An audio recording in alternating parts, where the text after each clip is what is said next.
Hello everyone, आज हम पढ़ने वाले हैं द समिट विद इन। एक बेसिकली एक बायोग्राफिकल चैप्टर इसको कह सकते हो, या फिर ये बेसिकली एक ऑटोबायोग्राफिकल चैप्टर है। देखिए, बायोग्राफी और ऑटोबायोग्राफी में डिफरेंस क्या होता है। देखिए, बायोग्राफी क्या होता है, जब मैं किसी के बारे में, किसी महान व्यक्ति के बारे में लिखता हूँ, जब मैं किसी महापुरुष के बारे में लिखता हूँ तो उसको बायोग्राफी कही जाती है। जब वो महापुरुष अपने खुद के बारे में लिखता है तो उसको ऑटोबायोग्राफी कह सकती है। तो इसको आप बेसिकली एक ऑटोबायोग्राफी कह सकते हो, जिसको AHPS अहुलीवाला ने खुद लिखा है। उसकी एक बहुत मोटी सी किताब थी, उसकी एक एक्सट्रैक्ट है। उनकी जो मोटी सी किताब उसने लिखी थी HPS अहुलीवाला ने, उसका ये एक्सट्रैक्ट है जो कि आपके NCERT किताब में दिया गया है। तो चैप्टर को शुरुआत ही कर देते हैं आज। देखिए, ये जो चैप्टर की शुरुआत होती है ईयर 1965 से। ईयर 1965 से, जब भाई साहब वो एक्सपेंडिशन किए थे माउंट एवरेस्ट जाने के लिए, and was the first successful expenditure. तो वो जो पहली कहानी की शुरुआत 1965 से होती है, जब वो शुरुआत की थी उनको जाने के लिए, माउंट एवरेस्ट की चढ़ाई के लिए वो जाने वाले थे, और वो एक सक्सेसफुल पार्ट हुआ था। इसमें कौन कौन थे? एडमुंड हिलारी, मेजर अहुलीवालिया, जिनकी बात की जिन्होंने इस चीज़ को लिखा है, यानी इस पूरे चैप्टर के जो राइटर यही है, were also a part of this expenditure यानी ये जो क्लाइंबिंग की बात की गई थी, जो माउंट एवरेस्ट की, उसके पार्ट थे। ये chapter is a resumes of the expenditures. ये किसके द्वारा है? मेजर अहुलेवाले के द्वारा एक रेसिमीज का एक एक्सट्रैक्ट है। वो कहते हैं कि जब वो माउंट एवरेस्ट की चोटी पे खड़े थे, यानी पीक पे खड़े थे, ही फील्ड हम्बल्ड, उनको हम्बल्ड फील आ रही थी, उनको जॉयफुल, खुश लग रहा था। क्यों? Physically through he was physical type, वो फिजिकली थक गए थे, उनकी बॉडी थक गई थी, तभी भी उनको हम्बल्ड लग रहा था, खुश लग रहा था, जॉयफुलनेस लग रहा था, हैप्पीनेस फील हो रहा था, जब वो माउंट एवरेस्ट की पीक यानी चोटी पर खड़े थे, पूरे हाईएस्ट पीक पर खड़े थे। He felt that his joy will remain with him all his life. ये जो जॉय है, जो भावना है खुशी की, ये उनके साथ पूरी जिंदगी रहेगी। एंड दस थैंकफुल, तो उसके लिए वो धन्यवाद देते हैं भगवान को। Also he was said somewhere though he was not sure about the reason, वो जानते नहीं थे कि वो क्यों धन्यवाद कह रहे हैं भगवान को। ये जो भगवान को धन्यवाद देने का जो कारण है, वो इसको स्पेसिफाई नहीं कर पाई। क्यों उसने कहा, क्यों उन्होंने भगवान को थैंक यू कहा, वो इसको स्पेसिफाई नहीं कर पा रहे, उसके बारे में वो श्योर नहीं है। उनको लगता है कि because now there is no higher peak to climb. देखिए, उनको लगता है कि अभी मैंने इस चीज़ को, उन्होंने देखे माउंट एवरेस्ट को उन्होंने क्लाइम कर लिया, यानी माउंट एवरेस्ट के पूरे चोटी में जाके खड़े होकर पहुंच गए। यानी माउंट एवरेस्ट पूरे विश्व का सबसे ऊंचा हाईएस्ट माउंटेन पीक है, यानी सबसे ऊंचा जगह धरती पर माउंट एवरेस्ट है। तो माउंट एवरेस्ट जब अब उसने क्लाइम कर लिया, अहुलीवाला ने जब क्लाइम कर दिया, तब उसके लिए अब कोई हाईएस्ट पिक नहीं रहा। क्या अब अगर मैं माउंट एवरेस्ट को चढ़ के आ जाऊं, क्या उसके बाद उसके लेवल का कोई है क्या, उसको टक्कर का, ऊंचाई का कोई है क्या जो माउंटेन क्लाइम करने के लिए? नहीं है। तो उनको लगता है क्या उसी के लिए मैंने भगवान को थैंक कहा कि उसके लिए देयर इज नो हायर, उसके लिए देखिए यहाँ लिखा गया है, क्या लिखा गया है? There is no higher peak to climb. अब उसके बाद कोई हायर पिक ही नहीं है क्लाइम करने के लिए, तो इसलिए वो उस चीज, उनको धन्यवाद कहते हैं भगवान को कि उन्होंने उनको इतना सक्षम बनाया कि वो उसके ऊपर क्लाइम करके आ सके। देखिए, in spite of climbing this summit he thinks that there is also another summit यानी अपने अंदर की भावना, अपने अंदर की कॉन्फिडेंस, अपने अंदर की एंड्योरेंस, अपने अंदर की परसिस्टेंस, अपने अंदर की डिटर्मिनेशन। उनको लगता है कि इसको क्लाइम करना ही समिट नहीं है, किसी एक और भी चीज़ है जो कि समिट है, that we need to climb. उस चीज़ को, जो और एक चीज़ है जो समिट है। देखिए, ये पर्वत को, ये माउंट एवरेस्ट की चोटी को चढ़ना एक समिट नहीं, एक और चीज़ है समिट जिसको हमें चढ़ना चाहिए। It is the summit of our minds. देखिए, माउंटेन चढ़ने के लिए सिर्फ समिट नहीं होनी चाहिए, कॉन्फिडेंस नहीं होनी चाहिए, एंड्योरेंस नहीं होनी चाहिए, अपने माइंड को काबू करने के लिए भी आपके पास समिट होनी चाहिए, यानी एंड्योरेंस, डिटर्मिनेशन, परसिस्टेंस होनी चाहिए। As per his observation, he said that the person requires 3 qualities to climb any summit. आपको समिट यानी डिफ़िकल्टीज जो है, जो डिफ़िकल्टीज को पार करनी है, डिफ़िकल्टीज़ में जो एंड्योरेंस दिखाना है उसको पार करने के लिए 3 चीज़ें आपको चाहिए। क्या-क्या है? आपको 3 चीज़ें चाहिए। समिट, बेसिकली समिट यहाँ पर आप एंड्योरेंस कह सकते हो या फिर आप कह सकते हो कि किसी एक डिफ़िकल्ट काम है, उसको ओवरकम करने की जो बात की जा रही है वो समिट हो सकती है। तो वो समिट को, जो समिट है उसको ओवरकम करने के लिए 3 चीज़ों की बात की जा रही है। पहली तो है एंड्योरेंस, इसको ये क्वेश्चन पूछता है, क्वेश्चन क्या पूछता है इसको याद रखिए। क्वेश्चन पूछता है आपको क्वेश्चन क्या पूछता है, मैं लिखता हूँ, हाईलाइट पूरा कर देता हूँ। यहाँ पर ये क्वेश्चन पूछता है, आप हाईलाइट ही कर लीजिए पूरा, बढ़िया ही होगा, यही ही बढ़िया होगा, आप हाईलाइट ही कर लीजिए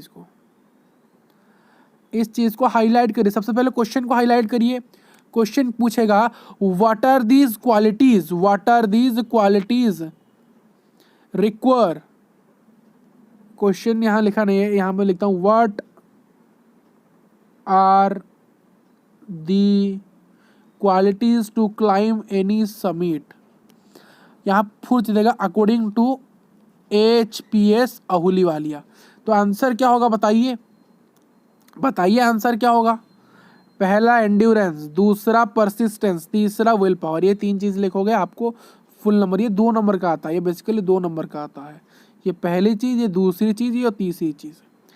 ये जो 3 क्वालिटीज़ है किसी पर्सन में अंदर चाहिए। ऑब्स्टिकल्स, देखिए ऑब्स्टिकल्स, किसी भी चुनौती को पार करने के लिए समिट यानी बेसिकली आप कह सकते हो, यानी समिट की जो प्रॉपर मीनिंग है वो हो सकती है ऑब्स्टिकल्स, टू ओवरकम है ऑब्स्टिकल्स।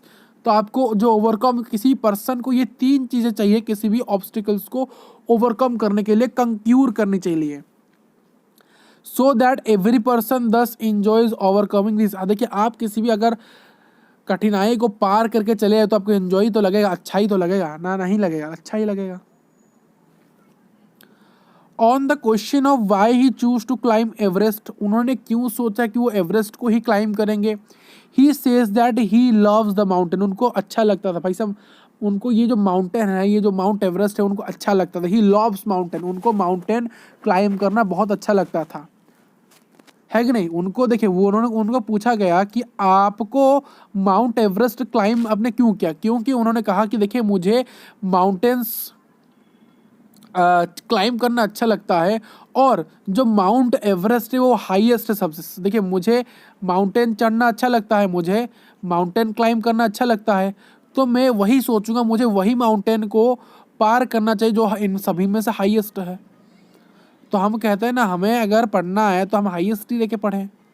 तो उन्होंने सोचा वही चीज़, उन्होंने कहा कि जो माउंट एवरेस्ट है वो इन सभी माउंटेन से हाईएस्ट है, इसीलिए उन्होंने माउंट एवरेस्ट को चूज़ किया। And it is great to struggle against the rock, उनको अच्छा लगा कि वो रॉक के अगेंस्ट स्ट्रगल कर पाए, आइस के अगेंस्ट स्ट्रगल कर पाए, इस चीज़ को क्लाइम करने के लिए उन्होंने बहुत स्ट्रगल की है भाई साहब। ही फाइंड्स इट चैलेंजिंग, उनको ये बात बहुत चैलेंजिंग लगी। उन्होंने कहा he has a strong urge to face the challenges, उनको लगा उनके पास एक स्ट्रॉन्ग डिटर्मिनेशन है जिससे वो चैलेंज को और इन जो ऑब्स्टेकल्स को ओवरकम कर सके। उन्होंने कहा उनके अनुसार जो खुशी मिलती है माउंटेन को क्लाइम करने में, माउंट एवरेस्ट को क्लाइम करने में, ठीक है, इज़ टू मच, ये बहुत ज़्यादा है, ये बहुत अच्छा है और बहुत ज़्यादा है खुशी में। आज only a few can manage to do this, इनमें से कुछ ही लोग ऐसे होते हैं जो इस चीज़ को कर सकते हैं। Is he arts there that a climbing mountain, Mount Everest को क्लाइम करना इतना एक is not just a physical achievement. देखिए माउंट एवरेस्ट को मैंने क्लाइम कर लिया, इसका मतलब ये नहीं है कि मैंने एक फिजिकल चीज़ को अचीवमेंट कर लिया, but it is also emotional and spiritual experience, ये एक इमोशनल एक स्पिरिचुअल एक्सपीरियंस ही है। This success has brought him fame, देखिए ये जो सक्सेस, वो जो देखिए वो माउंट एवरेस्ट को जब क्लाइम कर लिए तो उनके पास फेम तो आया, ऑल्सो फुलफिलमेंट में आया, एक चीज़ फुलफिल हो गया, उनको लगा कि भाई साहब अब कुछ चीज़ हुआ है। ये फर्दर से दिस समिट, ये जो समिट, जो ऑब्स्टेकल, जो काम करने में बाधाएं आ रही है उनके सामने, ऑल्सो ए लेसन ऑफ कंपानिशनशिप। देखिए जो समिट आती है आपके सामने, जो आपके सामने दुख आता है, कठिनाई आती है, ऑब्स्टेकल्स आती है, ये आपको एक लेसन सिखाती है, कंपानिशनशिप की लेसन भी सिखाता है। Two peoples share the same rope while climbing, देखिए हम जब माउंटेन के ऊपर यहाँ रस्सियाँ लगती होती है, जब रस्सियाँ लगती है ना, रस्सियाँ लगती है हम ऊपर जाके पहुँचते हैं, जो रस्सियाँ लगती है इस रस्सी को दो लोग शेयर करते हैं ऊपर क्लाइंब करने के लिए, यानी एक कॉम्पेनियनशिप, एक फ्रेंडशिप भी डेवलप करता है यहाँ पर। One climber needs to hold the rope firmly while the other one cuts the step in the hard ice. देखिए पहला रोप को पकड़ेगा तो तभी तो दूसरा पैर मारेगा, जब दूसरा पकड़ेगा तो तीसरा इसको पकड़ के आएगा, ठीक है। जब सब उतर जाएंगे तो लास्ट वाले के लिए सब पकड़ेंगे, वो लास्ट वाला उतरेगा। तो ये प्रकार से कॉम्पेनियनशिप, एक फ्रेंडशिप बिल्ड होती है, ठीक है। द सेकेंड वंस जब जब सेकेंड होता है, जब सेकेंड नीचे आता है तो पहला वाला उसको पकड़ लेता है।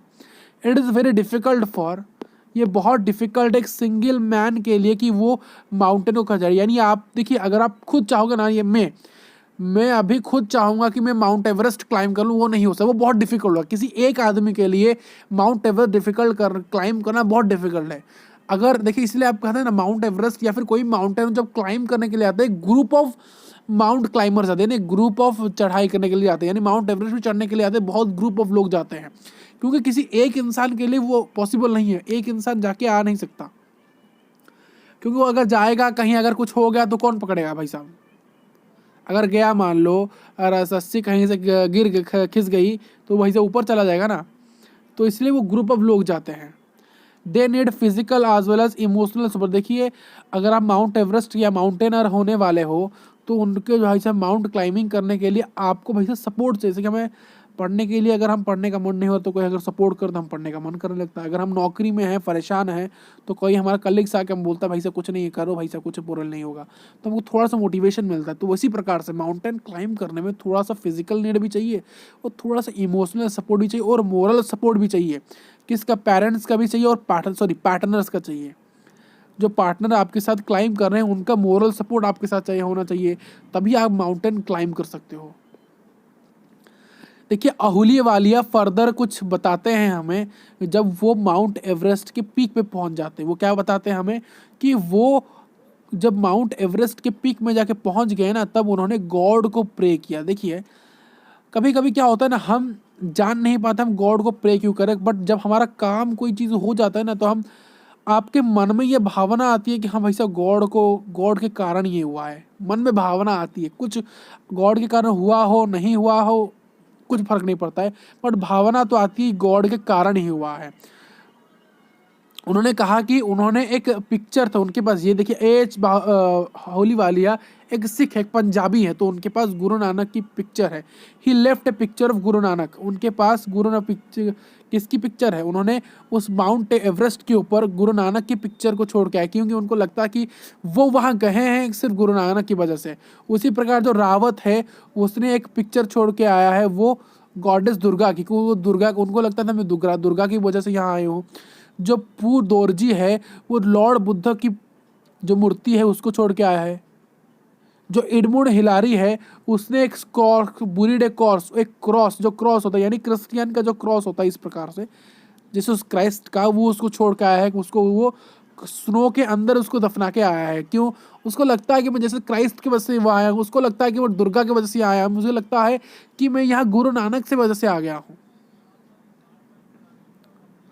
उनको लगता है कि मैं दुर्गा जी की वजह से यहाँ आ गया हूँ, किसी को लगता है कि मैं लॉर्ड बुद्ध के बारे में से यहाँ आया हूँ, यानी भगवान की वजह से कभी कभी लगता है कि हम यहाँ पहुँच चुके हैं। ये जो प्लेस है कहीं ना कहीं हम अपने मेहनत से पहुँचते, बट कहीं ना कहीं वहाँ पर गॉड जो ये नाम होता है GOD और जो लॉर्ड गॉड भगवान ईश्वर, इनका जो काम होता है ना कहीं होता है। आपको लगता है ये बिल्कुल 0% होता है, बहुत लोगों को लगता है कि भगवान का कोई हाथ नहीं होता है, 0% होता है, बट नहीं, भगवान का तो 99% का काम होता है। भगवान का आप किसी भी काम में सक्सेसफुल होते हैं तो भगवान का उसमें 99% तक होता है, आपका मात्र 1% का ही वर्क योगदान होता है उस काम में।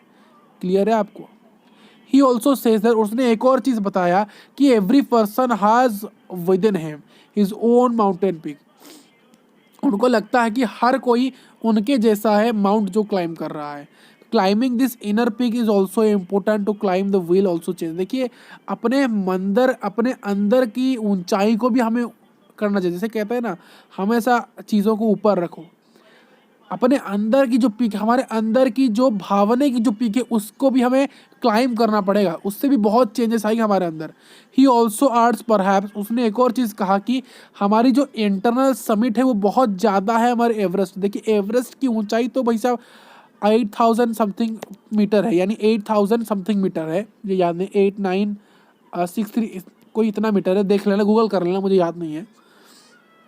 बट जो एवरेस्ट की ऊंचाई से भी बहुत बड़ी ऊंचाई है अपने अंदर की, अपने इंटरनल समिट की, यानी अपने अंदर जो हम चीज़ लेके बैठे हैं ना, अगर उसको हम उस अपने अंदर जो ऑब्स्टेकल्स को हम लेके बैठे, ये नहीं होगा, ये नहीं हो पाया, ये कुछ नहीं होगा, तो उस चीज़ को भी हमें वही 3 चीज़ें से उसको टैकल करना है, endurance, persistence and will power से। क्लियर है?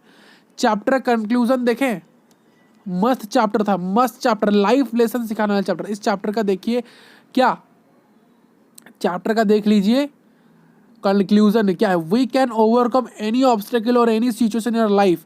आप अपनी जिंदगी में किसी भी ऑब्स्टेकल को और किसी भी सिचुएशन को ओवरकम कर सकते हो, कंक्योर कर सकते हो, अगर आपके पास ये 3 चीजें हैं, endurance, persistence and will power. किसी भी ऑब्स्टिकल्स को, ये 3 चीज़ें आपके अंदर होगी तो आप किसी भी चीज़ को टैकल कर सकते हो, ओवरकम कर सकते हो, कंक्योर कर सकते हो। क्लियर है आपको? तो मुझे लगता है कि आपने इस चैप्टर को समझ लिया होगा बढ़िया से।